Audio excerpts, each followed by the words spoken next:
Hello दोस्तों, स्वागत है आपका हमारे चैनल में। जैसा कि आपको पता है हम एक्सेल सीरीज स्टार्ट किए हैं, तो ये वीडियो एक्सेल सीरीज का तीसरा वीडियो है।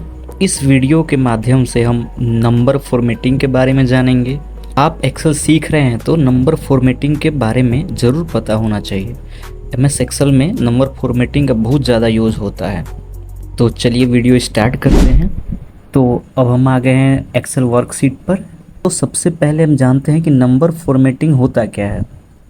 तो जैसे यहाँ पे कुछ भी आप टाइप कीजिए, आपको ये सिंपल जनरल मोड में दिखेगा। यहाँ पे आपको जनरल दिख रहा होगा, लेकिन हमें इस नंबर या डाटा को यहाँ पे नंबर में चेंज, करेंसी में चेंज करना है, अकाउंटिंग में चेंज करना है, डेट में, टाइम में, परसेंटेज में, फ्रिक्शन में, साइंटिफिक में, टेक्स्ट में। अगर इन सब फॉर्मेट में हमें चेंज करना है तो उसके लिए हम नंबर फॉर्मेटिंग का यूज़ करते हैं। नंबर फॉर्मेटिंग से ही हम ये तय करते हैं कि कोई वैल्यू एक्सेल में कैसे दिखेगी। तो हम यहाँ पे नंबर फॉर्मेटिंग में यूज़ होने वाले सारे फॉर्मेट को हम यहाँ पे लिख लिए हैं।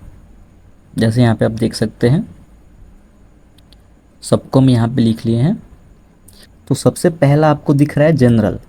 इसमें क्या होता है, मान लीजिए हम यहाँ पे कुछ डाटा यहाँ पे टाइप कर रहे हैं, तो आप देख सकते हैं यहाँ पे ये जनरल मोड में दिखेगा। हालांकि जो भी हम टाइप करते हैं वो जनरल मोड में ही टाइप होता है, उसके बाद ही हम उसको चेंज करते हैं किसी और फॉर्मेट में। तो यहाँ पे आप कुछ भी लिख रहे हैं, जैसे मान लीजिए कुछ भी डाटा वगैरह यहाँ पे हम लिख रहे हैं, वो सारा जनरल मोड में ही होगा। अलग से ना इसमें कुछ डेसिमल लगेगा, ना इसमें कुछ करेंसी लगेगा, ना इसमें कुछ परसेंटेज लगेगा। सेम ऐसे ही बात है नंबर में। तो ये फॉर्मेट इस्तेमाल होता है डेसिमल और कोमा के साथ प्रॉपर नंबर दिखाने के लिए। ये डाटा टाइप कर लिए हैं, उसके बाद यहाँ से हम सेलेक्ट करेंगे नंबर। तो आप देख सकते हैं, अगर आप इस डेसिमल को बढ़ाना या कम करना चाहते हैं तो यहाँ पे भी ऑप्शन है। इसको मान लीजिए हमें कम करना है तो यहाँ से हम कम कर सकते हैं, बढ़ाना है तो यहाँ से हम बढ़ा सकते हैं। इस नंबर को हम और ढंग से समझ सकते हैं। जैसे हम इस डाटा को सेलेक्ट कर लिए हैं, फिर यहाँ पे आएंगे नंबर में, और सबसे नीचे आपको दिख रहा होगा मोर नंबर फॉर्मेट्स। इस पर क्लिक करेंगे, ये नंबर पे ऑलरेडी सेलेक्टेड है, तो आप यहाँ से चेंज कर सकते हैं। मान लीजिए यहाँ पे 3 डेसिमल, यहाँ पे डेसिमल के बाद 3 नंबर दिख रहा है। मान लीजिए हमें यहाँ पे 2 करना है, 2 पे रखेंगे, 1 करना है, 1 पे रखेंगे, और फिर यहाँ पे यूज़ 1000 सेपरेटर का यूज़ करेंगे, यहाँ पे टिक करेंगे। तो इससे क्या होगा, तो यहाँ पे आपको दिख रहा होगा 5,42,148। तो ये सेपरेट हो जाएगा। 5 के बाद कोमा आ जाएगा, 42 के बाद कोमा हो जाएगा, उसके बाद 148 रहेगा। तो इसका भी हम यहाँ पे टिक कर लिए हैं। फिर यहाँ पे करते हैं ओके। आप देख सकते हैं हमने 1 डेसिमल रखा था वहाँ पे, तो यहाँ पे 1 डेसिमल आ गया। अगर इसको भी हटाना चाहते हैं तो यहाँ से भी हटा सकते हैं इसको हम। ऐसे आपको और भी बहुत सारे ऑप्शन मिल जाएंगे। यहाँ पे हम डाटा और लिख रहे हैं, मान लीजिए हम यहाँ पे माइनस लिखते हैं, फिर यहाँ पे लिखते हैं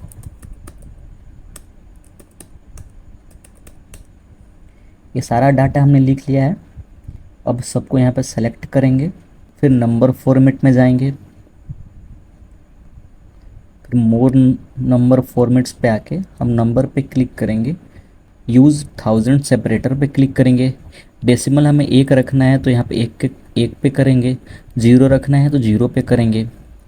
और यहाँ पे आपको रेड दिख रहा होगा 1 2 3 4। ये अगर माइनस है, यहाँ पे अगर हम इस पर टैप करते हैं तो ये माइनस को रेड कलर में शो करेगा। अगर आप चाहते हैं रेड करे तो इस पर क्लिक कीजिए। अगर चाहते हैं कि नहीं माइनस मार्क दिखाई दे तो सिंपली आप इसे सेलेक्ट करके रख सकते हैं। तो हम चाहते हैं कि रेड कलर में दिखाई दे माइनस, तो हम इस पर क्लिक करेंगे, फिर ओके पे क्लिक करेंगे। आप देख सकते हैं जो माइनस था वो रेड कलर में दिख रहा है, और बाकी ये सेपरेट हो गया है। आगे है करेंसी का। करेंसी में मान लीजिए हम यहाँ पे कुछ भी अमाउंट लिख रहे हैं, जैसे 3000 लिख रहे हैं, फिर 5000, फिर कुछ भी रैंडम नंबर लिख रहे हैं। फिर इसको हमें करेंसी में शिफ्ट करना है, तो इसको हम सेलेक्ट करेंगे ऑल को, फिर यहाँ से हम करेंसी में जाएंगे तो आप यहाँ पे देख सकते हैं इन रुपए में आ गया है यहाँ पे सब। अगर आप चाहते हैं ये रुपए में ना होकर डॉलर या फिर किसी और करेंसी में दिखे तो इसके लिए भी आप इस पर क्लिक कीजिए। फिर उसके बाद मोर नंबर फॉर्मेट्स पे जाइए, फिर करेंसी पे क्लिक कीजिए। उसके बाद यहाँ पे आपको सिंबल दिख रहा होगा, यहाँ पे हम क्लिक करेंगे। यहाँ से हमें बहुत सारा करेंसी मिल जाएगा। अगर हमें डॉलर का सिंबल चाहिए तो यहाँ से हम डॉलर सेलेक्ट करेंगे, फिर ओके क्लिक करेंगे। आप देख सकते हैं यहाँ पे इसके आगे डॉलर आ गया है। ऐसे ही हम यहाँ से पूरा सेलेक्ट कर लेंगे, फिर आप जो भी लिखेंगे वो डॉलर में आएगा। अगर आप इसको इंडियन रुपीज़ में चेंज करना चाहते हैं तो यहाँ से सेलेक्ट कीजिए, फिर यहाँ से भी आप कर सकते हैं। यहाँ पे क्लिक कीजिए, यहाँ पे इंडियन नहीं दिख रहा है तो मोर अकाउंटिंग फॉर्मेट्स पे क्लिक कीजिए, फिर यहाँ पे रुपीज़ का सिंबल दिख रहा है, ओके कर दीजिए। आप देख सकते हैं यहाँ पे रुपीज़ का आ गया है। अगला अकाउंटिंग का देखते हैं। ये भी करेंसी के जैसे होता है, लेकिन आप देखेंगे करेंसी में जो ये डॉलर का सिंबल है और ये जो अमाउंट है ये बिल्कुल पास पास में लिखा हुआ है।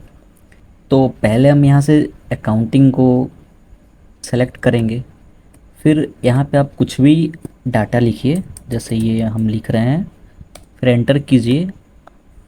फिर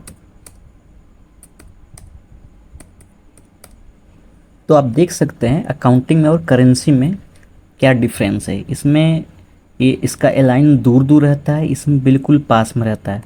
करेंसी में हम छोटा अमाउंट लिख रहे हैं, इससे अच्छे से पता चल जाएगा। ये अभी आपको दूर दिखाई दे रहा होगा, लेकिन यहाँ से आप देख सकते हैं अकाउंटिंग में ही सेलेक्ट है, इसलिए ये दूर दूर दिखाई दे रहा है। तो इसके लिए हम पहले इस डाटा को सेलेक्ट करेंगे, फिर यहाँ से अकाउंटिंग से चेंज करके इसको करेंसी में रखेंगे। तो आप देख सकते हैं ये बिल्कुल पास में आ गया है। तो ये डिफरेंस है अकाउंटिंग में और करेंसी में।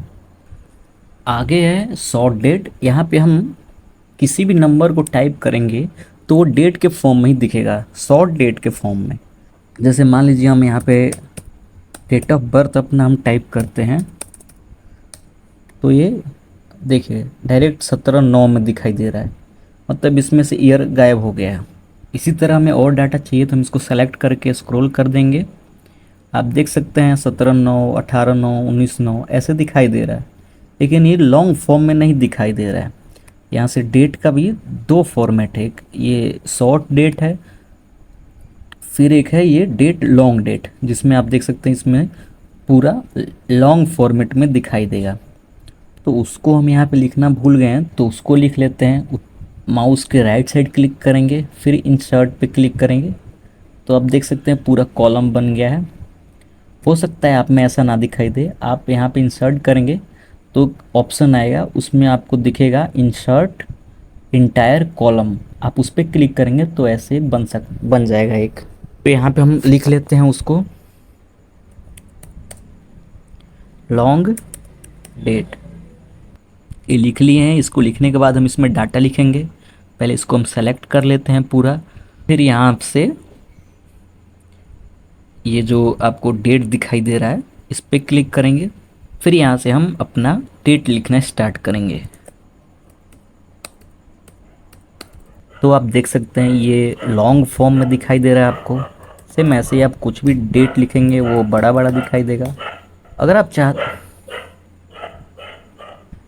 चाहते हैं कि ये किसी और फॉर्मेट में दिखाई दे तो हम यहाँ से सिंपली इसको सेलेक्ट करेंगे, फिर उसके बाद यहाँ पे क्लिक करेंगे, नीचे मोर नंबर फॉर्मेट्स पे क्लिक करेंगे। हम चाहते हैं कि हमारा ऐसा दिखाई दे जो हम डेट टाइप किए हैं, तो इस पर हम सेलेक्ट करेंगे, फिर ओके क्लिक करेंगे तो आप देख सकते हैं ऐसा कुछ दिखाई दे रहा है। अगला है टाइम। तो टाइम में हम जो भी डाटा टाइप करेंगे वो टाइम के फॉर्मेट में दिखाएगा। तो सबसे पहले यहाँ से हम टाइम को सेलेक्ट कर लेते हैं, फिर अभी टाइम हो रहा है 11:19, फिर एंटर करेंगे हम, तभी AM PM कुछ नहीं दिखाई दे रहा है। सिंपली यहाँ से हम इसको सेलेक्ट करेंगे, फिर इस पे आएंगे, मोर नंबर फॉर्मेट्स पे आएंगे, फिर टाइम में आके अगर हम चाहते हैं इस फॉर्मेट में दिखाई दे या फिर इस फॉर्मेट में सेकेंड के साथ दिखाई दे, अगर सेकेंड हम चाहते हैं लगाना तो इस पर क्लिक कर सकते हैं। सिंपली जो टाइम हो रहा है वो शो करवाना है हमें, तो इस पर क्लिक करेंगे, ओके करेंगे। तो आप देख सकते हैं एम दिखाई दे रहा है। एम क्यों दिखाई दे रहा है? क्योंकि हम 11 टाइप किए हैं। अगर हम इसको जैसे रेलवे स्टेशन पे घड़ी रहती है उस हिसाब से लिखेंगे, यहाँ पे टाइमिंग देंगे। जैसे मान लीजिए 11 को बोलते हैं 23, तो यहाँ पे सेलेक्ट करेंगे तो यहाँ पे आपको दिखेगा पीएम। आप समझ गए होंगे कैसे लिखना है। अगर पीएम लिखना है तो 12, 13, 14, 15, जैसे हमें 2:15 लिखना है, इंटर करेंगे। यहाँ पे हैश एस दिखाई दे रहा है, इसका मतलब ये है कि यहाँ पे जगह कम है, ये शो नहीं कर पा रहा है। यहाँ पे आप सेलेक्ट करेंगे तो आप देखेंगे यहाँ पे 2:15 AM दिखाई दे रहा है। तो इसको हमें पूरा दिखाने के लिए यहाँ पे आके इस कॉलम को बड़ा करना पड़ेगा। तो आप देख सकते हैं ये दिखाई देने लगा है। अभी आप देख रहे हैं ये AM में दिखाई दे रहा है, क्योंकि हमें चाहिए PM में। तो यहाँ पे हम 2 को लिखेंगे 14, फिर लिखेंगे 15, एंटर करेंगे तो आप देख सकते हैं 2:15 PM में दिखाई दे रहा है। अगला हम बात कर लेते हैं परसेंटेज का। यहाँ पे हम कुछ भी नंबर टाइप करेंगे वो परसेंटेज में कन्वर्ट हो जाएगा। तो यहाँ पे डाटा लिखने के लिए सबसे पहले हम यहाँ पे सेलेक्ट कर लेंगे परसेंटेज। यहाँ सेलेक्ट करने के बाद यहाँ पे हम कुछ भी टाइप कर रहे हैं, जैसे 90 कर रहे हैं हम, तो अपने आप परसेंटेज में आ रहा है। आप चाहते हैं ये जो आपको 2 जीरो दिखाई दे रहा है डेसिमल के बाद, ये ना दिखाई दे, तो इसके लिए आप इस डाटा को सेलेक्ट कीजिए, फिर यहाँ से आप इसको कम कर सकते हैं, ओनली 90% आपका दिखाई देगा। फिर ऐसे ही आप कुछ भी टाइप करेंगे तो परसेंटेज के फॉर्म में ही आएगा। अगला है टेक्स्ट का। टेक्स्ट फॉर्मेट में आप जो भी डाटा एंट्री करेंगे वो सेम वैसे ही दिखेगा, कुछ भी अलग से अपने आप बदलेगा नहीं। जैसे मान लीजिए हम यहाँ पे सिंपल 1 2 3 0 1 2 3 टाइप कर रहे हैं, तो ये जीरो आपको नहीं दिखेगा, यहाँ पे ये हट जाएगा। लेकिन वही टेक्स्ट में हम जब टाइप करेंगे तो ये सब दिखेगा, इसमें कुछ भी नहीं हटेगा। तो सबसे पहले हम यहाँ से टेक्स्ट को सिलेक्ट करेंगे, फिर यहाँ पे हम 0 1 2 3 एंटर कर रहे हैं। आप देख सकते हैं यहाँ पे वो शो कर रहा है। सेम ऐसे ही आप यहाँ पे जो भी टाइप करेंगे सब वो टेक्स्ट के फॉर्म में दिखेगा, कुछ भी हटेगा नहीं। तो आप इस टेक्स्ट फॉर्मेट को समझ गए होंगे। आगे है फ्रैक्शन का। फ्रैक्शन में ये भिन्न के रूप में दिखाई देता है, जैसे डिवाइड के रूप में दिखाई देता है। पहले तो हम यहाँ पे फ्रैक्शन सेलेक्ट कर लेते हैं और यहाँ पे हम कुछ भी 0.75 डाटा एंटर करेंगे, तो आप देख सकते हैं ये बिल्कुल डिवाइड के फॉर्म में आएगा। ऐसे ही आप कुछ भी डाटा यहाँ पे टाइप करेंगे वो परसेंटेज के फॉर्म में आपको दिखेगा। आप समझ गए होंगे फ्रैक्शन का यूज़ कैसे होता है। आगे हम बात करते हैं साइंटिफिक का। इसका यूज़ हम कैसे करते हैं हम ये समझ लेते हैं। ये बड़े बड़े या छोटे नंबर को साइंटिफिक नोटेशन में दिखाता है। इसका यूज़ साइंस इंजीनियरिंग वगैरह में होता है। तो मान लीजिए हम यहाँ पे कुछ भी डाटा टाइप करते हैं बड़ा सा, और इसको सेलेक्ट कर लेते हैं पहले तो, फिर यहाँ से साइंटिफिक में रखते हैं। आप देखेंगे आप इस फॉर्मेट में ये दिखेगा। अब ये यूज़ कहाँ होता है उतना मुझे नहीं पता है, लेकिन आप इसका यूज़ ऐसे ही होता है। लेकिन इसका यूज़ बड़े या छोटे डाटा को साइंटिफिक नोटेशन में दिखाता है। तो आज हम कंप्लीट नंबर फॉर्मेटिंग समझ गए हैं। उम्मीद करते हैं आपको भी समझ में आ गया हो। इसके आगे हम अगले वीडियो में जानेंगे। आपको अगर ये वीडियो अच्छी लगी हो तो लाइक सब्सक्राइब ज़रूर कीजिएगा। धन्यवाद।